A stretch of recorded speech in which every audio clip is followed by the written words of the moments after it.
咁喺華道閣睇到鮑思高神父佢自己嘅工作，由一間好細嘅不立地小堂，再發展到一間中型嘅聖堂聖方濟沙雷氏嘅小堂，去到佢之後即係個袋得嗰幾蚊雞就可以起到進教之後大殿。你睇到鮑思高神父嘅工作係受到天主嘅眷顧，佢真係做緊天主要佢做嘅嘢。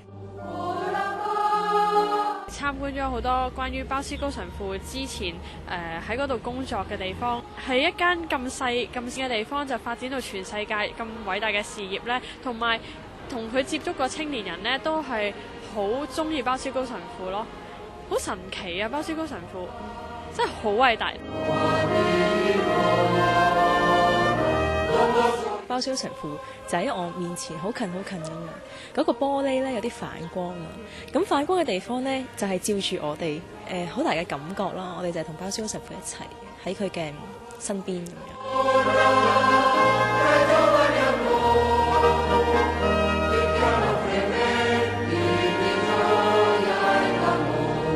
喺佢9歲嘅時候，一個奇夢，憑住呢個奇夢去仍然冇放棄過，一直去到死亡。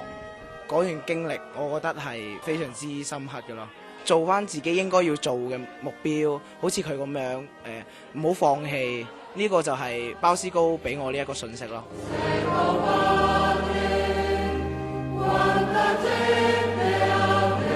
所在嘅位置，嘅聖座嘅所在位置咧，就係佢出生嘅地方。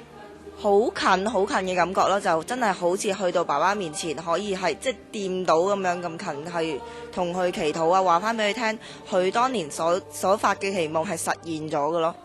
我都係呢個夢嘅一份子去實現咯。咁我哋仲可以聯群結隊咁樣，成班羊群咁樣翻嚟添。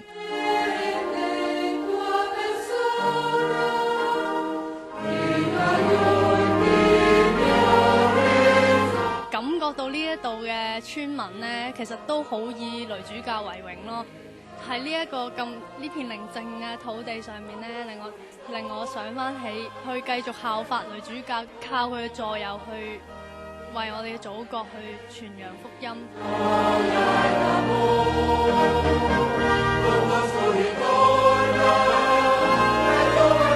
今日嚟到高神父嗰個地方咧，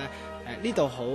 豪華啦，好華麗啦。佢嘅家鄉都係俾雷主教我個感覺啊，就覺得比較有錢啲。傳教士可能就係無分佢哋自己本身嗰種嘅背景啊，大家都嚟自唔同嘅背景，但係一做咗傳教士嘅時間咧，一齊喺韶關嘅地區，喺中國嘅地方，希望將天主嘅福音帶俾佢哋。